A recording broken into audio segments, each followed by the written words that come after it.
Hi, hello, and welcome back to another video. Today, I don't feel like doing much. It's a public holiday today, so we're chilling on the sofa.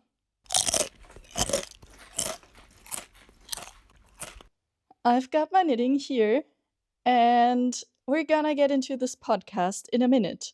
Because yesterday, actually, I asked on Instagram whether people were considering the knitting podcast to be a dying format. And lots of you said they don't, and I agree.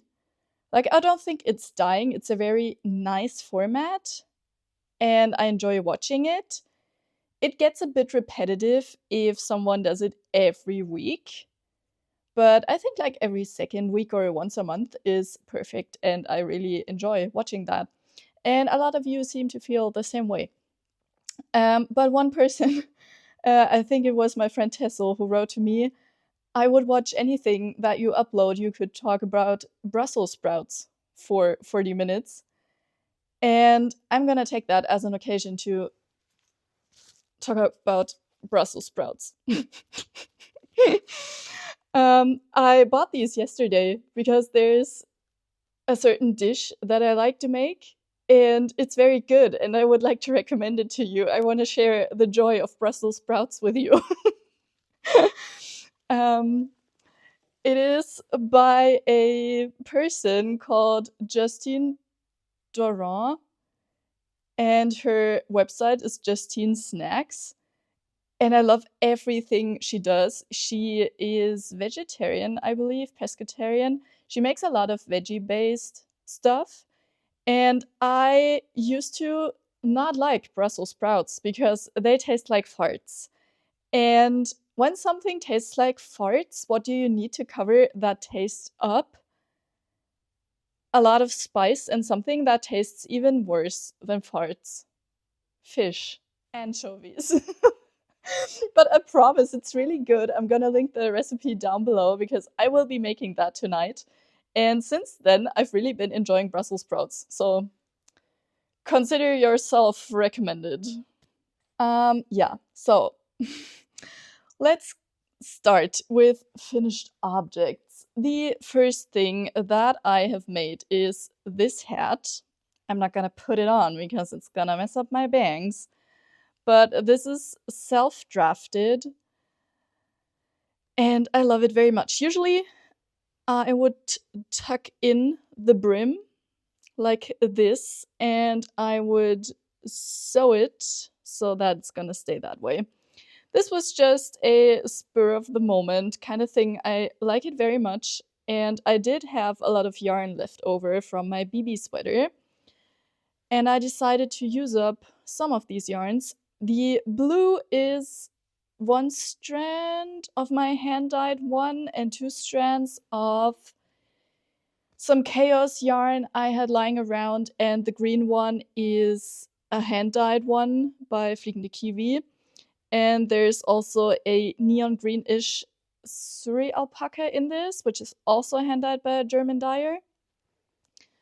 I bought the two green ones at Wollfest Kassel. And I just love that color combo. It's giving circus tent. And I love the little noodle.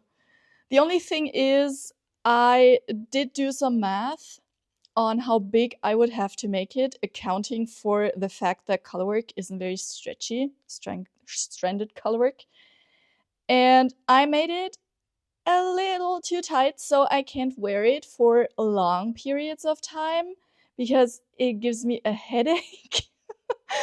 But it was a fun make. It looks really cool. I love it. And if I do decide to write a pattern, I will make sure this doesn't give anyone a headache.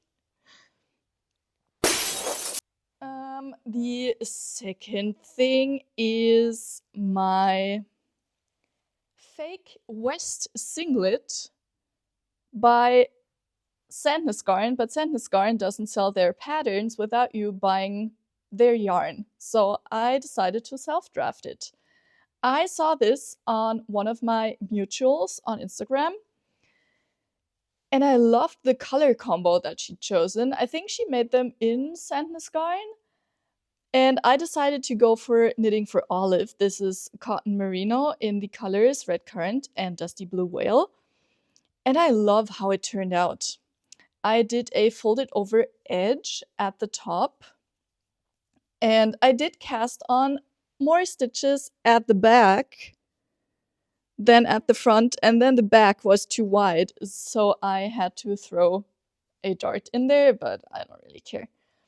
I'm planning to wear this over long sleeve shirts just to spice up my outfits, to do some cool layering. And this was a very quick knit. This didn't take long at all. I do have to say, I think the Sandnes cotton merino, the knitting for olive cotton merino, is a bit overrated. Like, it's just fucking cotton. I don't get the hype, but I still like the top. You can find all of these on my Ravelry, by the way. I'm doing this so fast because I have so much to talk about. Next up is my BB sweater. You have seen this in my previous 2 videos because I have actually been living in this. I'm gonna put it here so you can see. I knit this on vacation in summer. I have been collecting the yarns bit by bit. So the green one I bought at Wollfest Kassel. The dark green one I bought in Copenhagen when I went. The oatmeal and the brown and the light blue I bought at my local yarn store. The blue one, my friend persuaded me at Wollfest Kassel to get into hand dyeing, so that blue is my own hand dyed. And I just like how this came together with all of these yarns that have these nice memories attached to them. So this is very cool. And I did not follow the pattern. I do own Spectacle Strick's book, and I took the colorwork chart.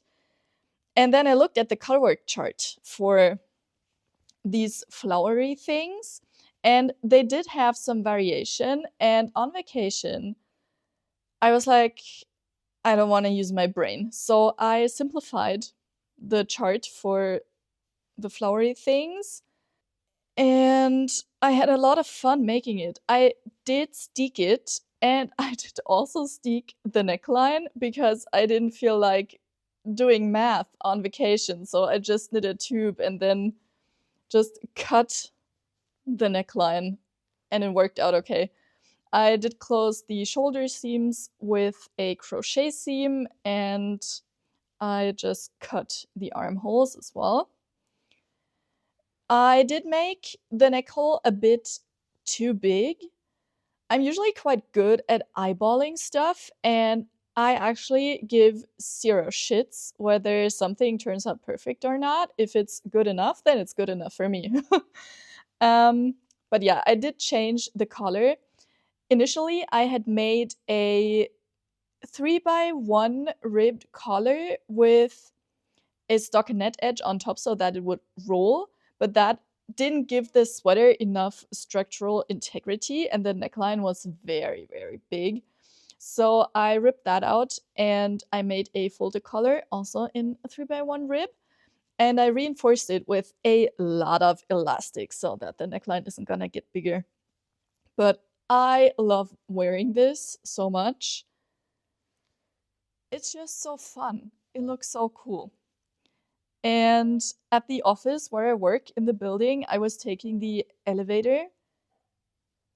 I can never tell apart elevator and escalator. I took the elevator, like the room that goes up and down. And there was a lady in there.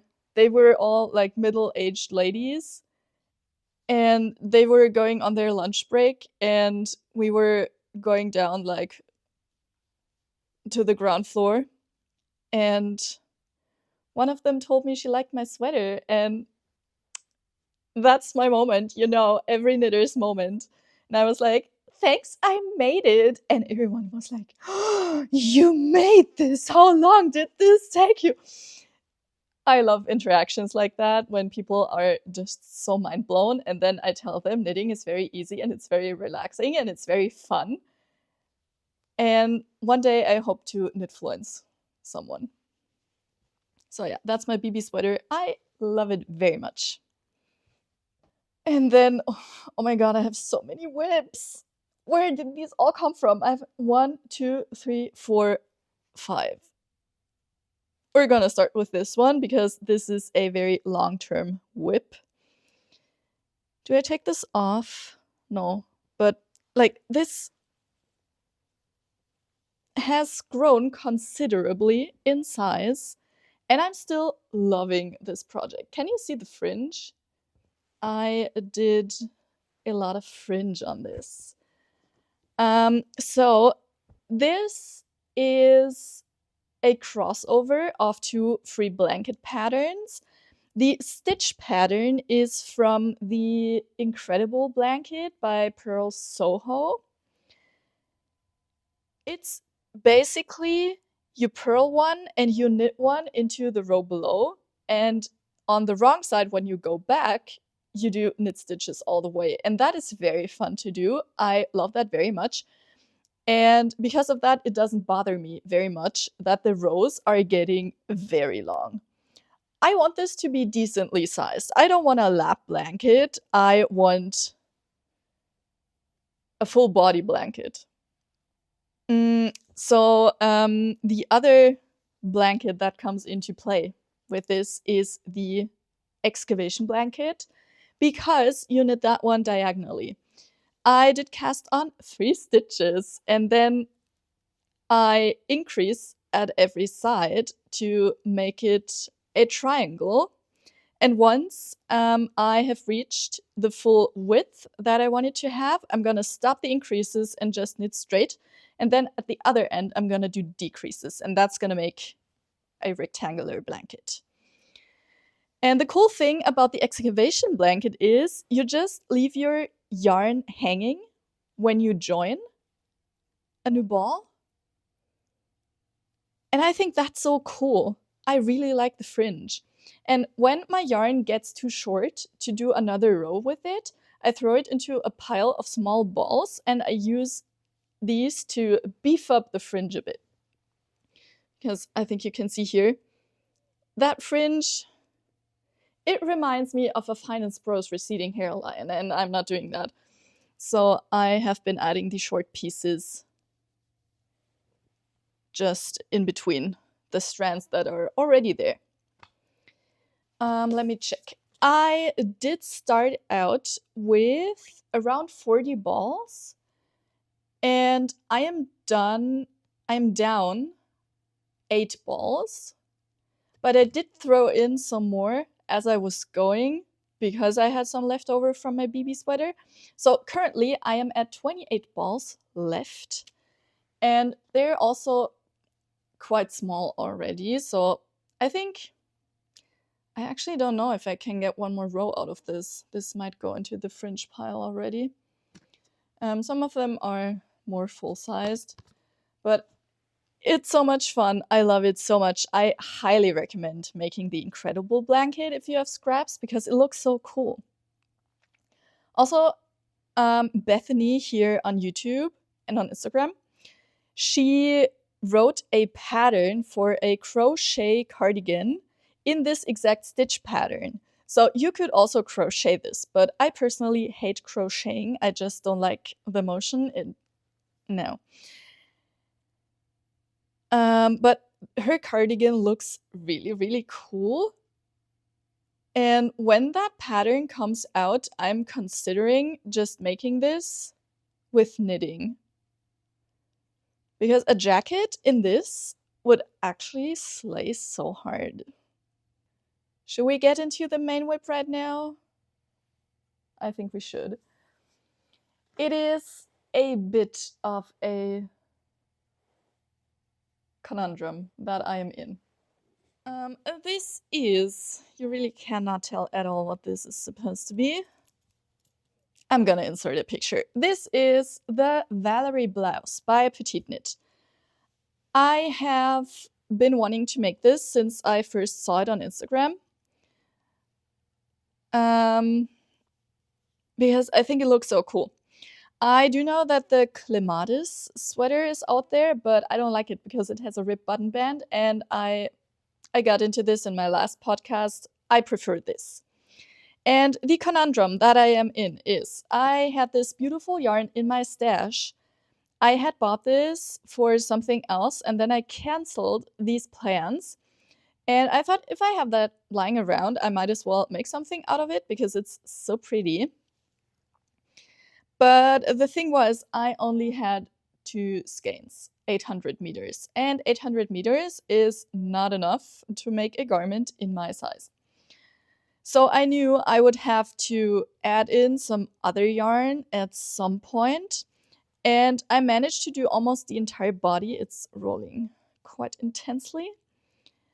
But on the body, it doesn't look too bad because it's just the very bottom. But this sleeve, I finished it yesterday night and I decided I hate it. Because what I did is I held my main yarn with Chaos Yarn Brushed Alpaca in Spiritual, which is this very beautiful light purple color. And then I also had a slightly darker color in my stash. And I thought, I have that anyway, I have no plans for it. I could use it for this, but it turns out that was a mistake. Because I tried to find another hand-dyed yarn with all of these colors going on that would be as similar to this as possible. Turns out this colorway is actually quite unique. I had such a hard time finding more yarn. But what I did find was Cislerget sock yarn in the color Psychedelic Susie. And I've been lusting after this yarn. Oh, my washing machine is done. Psst. I saw this online and it looked so beautiful. And it looked like it would go very well with this. But then it arrived and it looks quite different from what I saw online. So I decided to just experiment a bit, and I held this with this. And these two made this. And I don't like it. There's too much contrast between the very light sock yarn and the dark alpaca. So I thought, well, this looks shit, so I'm gonna try and do a fade with another sock yarn that I had in my stash. And that also doesn't go. So I will be ripping out this sleeve and redoing it once I have found a solution. And like, I don't think I found the perfect solution, but I found a solution that might be good enough for me. I've done like 4 rows, like the very top 4 rows on the sleeve with the light alpaca and the sock yarn. And that's looking much better already. And I wanted to avoid ordering more of the light alpaca when I have enough brushed alpaca lying around here already, but I cannot get that color to work. I really hate it with the dark purple. So yesterday I ordered more of the light alpaca, and I'm gonna see how this works up with the sock yarn. And then as a last resort, I got the corresponding merino yarn from Chaos Yarn, also in the color Spiritual. So then at least it can be a color match, even though it's gonna be then unicolor and not speckled or variegated. I'm gonna see which of these 2 options is gonna look better, because I want this to look decent. It doesn't have to be perfect, but I want this to look like not a hot mess, basically. So that's my Valerie blouse. I was actually hoping to finish it tomorrow so I could go into the city and buy some buttons, but my yarn is not here, so I can't. So I'm gonna have to wait, but that's okay. Yeah, okay. Then the whip that I should be working on is this.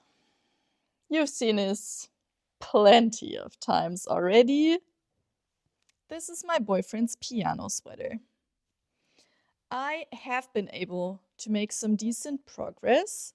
Like, I've done the arm decreases and I have like this much more to go. But I hate knitting this. I really hate it. It's so not fun. It's nothing against the pattern. I really like the pattern. I think the design is so cool. And the design is clear enough. It's just a chart. But I hate Intarsia so much. I was trying so hard to like it and to make it work for myself, but I just hate it so much. It just, like changing the colors and twisting them, it disrupts my flow so much. I can't take it.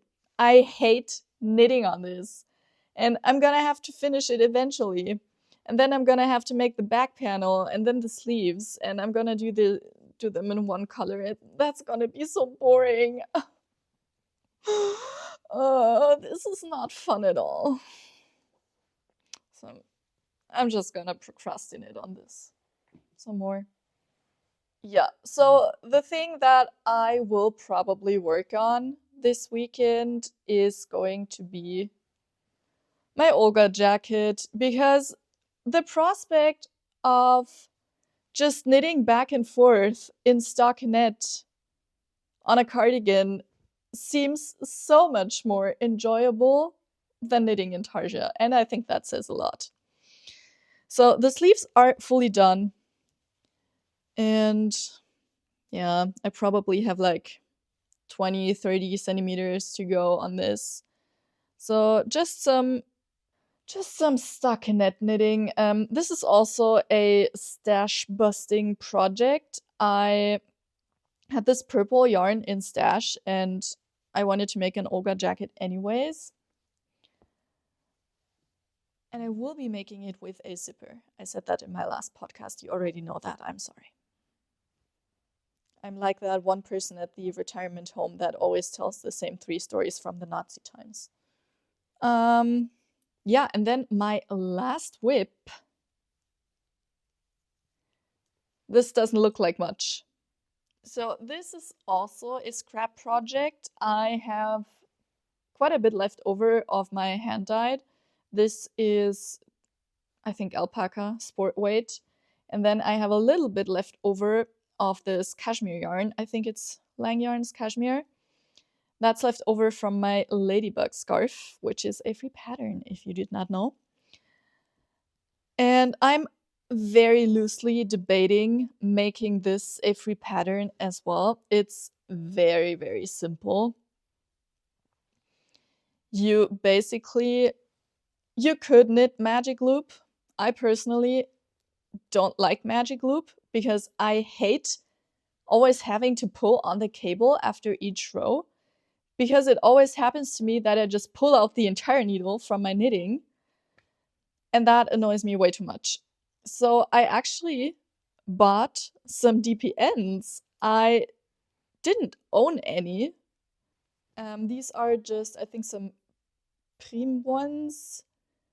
I got a 5-pack of like 5 different sizes, and the price was really affordable, like 12 euros for 5 sets of 5, which I think is okay. And they come in different colors. I think that's a very fun needle color.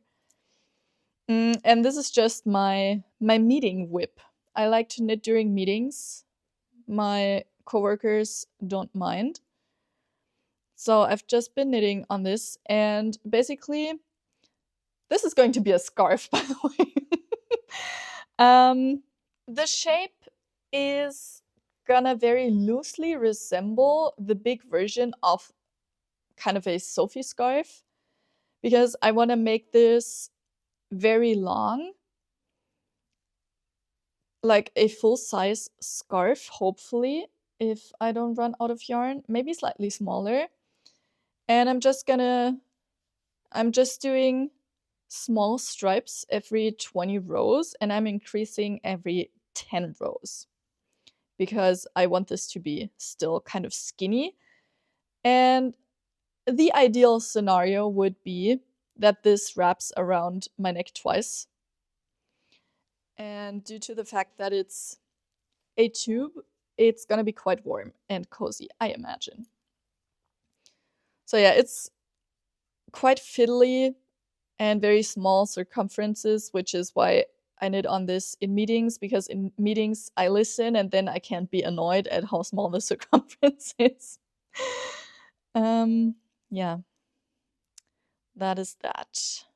It is not super portable because the DPNs fall out. The magic loop also falls out in the way that I put this in my bag. But oh well, that's okay. This is gonna get finished eventually. I think that's all of my knitting.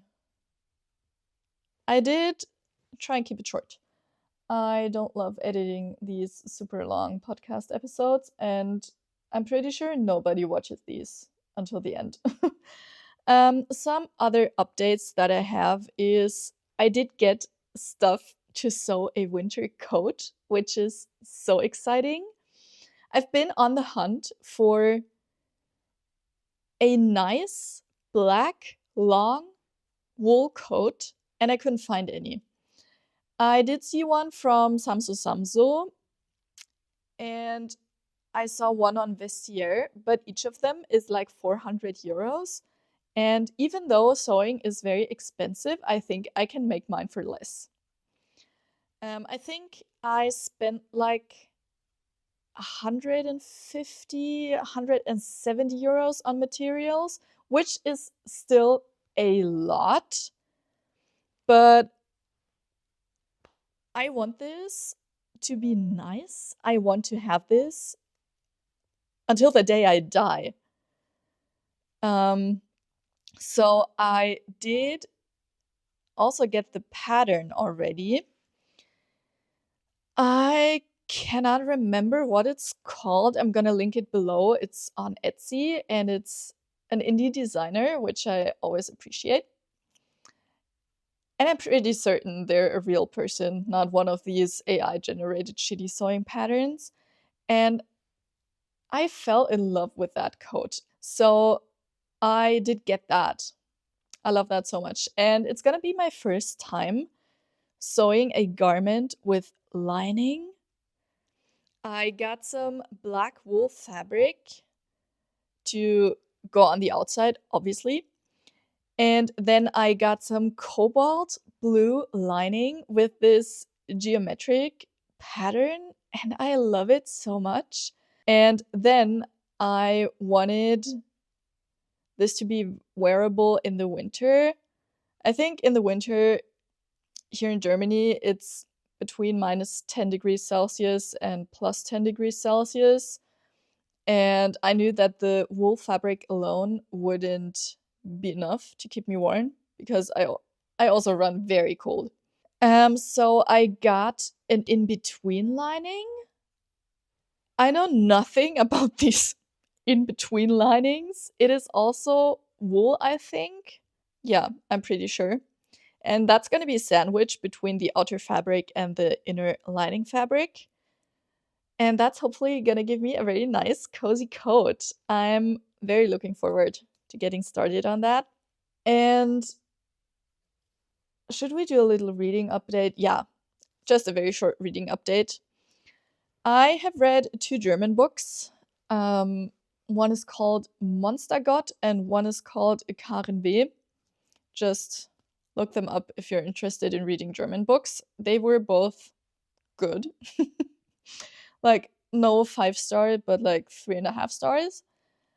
And I'm currently reading the Gulag Archipelago, and I'm really enjoying it. It's a very slow read. It's kind of a depressing read, but the author was taken to the Gulag and I think later into exile in Russia during Soviet times. And it's so interesting. He talks a lot about how the propaganda was done back then and how people just dealt with it and how society grew around that kind of propaganda. And it's so interesting to read. I'm learning a lot. And I'm reading another book side by side with it because that one is a very slow read. I'm reading Patriot by Alexei Navalny. I've been very excited for this book, and so far, I'm loving it. I'm about 70 pages in, and first of all, most of the time, I love an autobiography. There is nothing that I hate more in books than fabricated plot twists. I'm looking at you, Taylor Jenkins Reid. I cannot read that woman's books. I read 2 or 3 of her books and I hated every single one of them. I think they're really bad. I'm sorry to everyone who likes these books, but I think they're really, really bad. So I like reading autobiographies because there's not gonna be any stupid fabricated plot twists in there. And obviously, Alexei Navalny had a very interesting life. Also, I believe, I don't want to spread any fake news. I believe he was trained as a journalist at some point, or he just has a natural gift for writing. Obviously, I'm not able to read this in the original version. I sadly don't speak Russian. I would like to speak Russian, actually. I think it's a very interesting language, and I think that there's probably a lot of eavesdropping to be done in Germany. Yeah. So I'm reading this in English, not in German, and I've learned so much vocabulary. I've learned so many words because that translation is done so well. Like, if you have a super basic reading level, I wouldn't give this to a first grader because they're probably not going to understand it. But if you have a decent level of English, it's going to be so good. I love learning new words. Like, the things he writes about, they're very sad, obviously, but he does it in such a funny way, and he does such a good job at conveying just the spirit in Russia at the time. He just recounts his life basically. I'm currently at the coup against Gorbachev, where I think they got Yeltsin into presidency then. And he has this like very fine irony, and we call it Galgenhumor. Not sure if there's a word in English, but he's basically using humor to deal with some very sad circumstances. And I feel like that's how a lot of people dealt with things at the time. So I'm learning a lot about the things that happened and also about the way people thought about them. And I love that so much. The author of the Gulag Archipelago, Alexander Solzhenitsyn, he also has this very fine, sharp, biting irony to his writing, and I'm living for it. These 2 books, they're just so good. If you've been thinking about reading any of them, I highly recommend them, even if you're not super into like the Soviet Union like I am. That's everything I have to say. That's a lie.